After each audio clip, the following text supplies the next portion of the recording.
ee 21 bisha Janaayo waxaan ugu horeyn u mahadnaqayaa wasiirka wasaaradda warfaafinta isgaarsiinta hidaha iyo dhaqanka ee dawladda Puntland Cabdixakiin Axmed Guuleed saxafiyiinta gobolka Mudug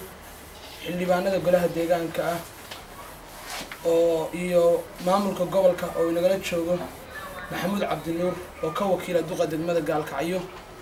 marti sharafta qiimiga badan ee ka soo qayb gashay xafladan qiimiga badan waxaan idinku salaamayaa ugu horeyn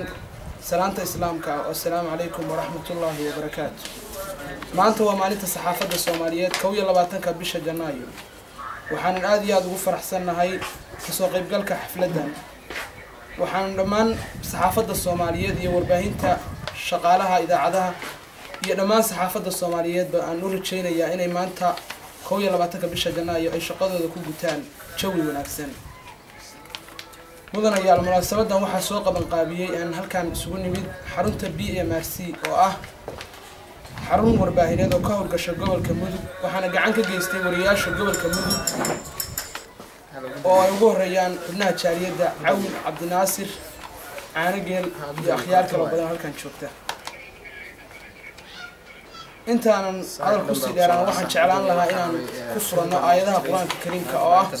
wax lagu furto waxyaalaha ugu wanaagsan waxaan inoo soo jeedinayaa wariye Axmed Maxamed Cali caanageel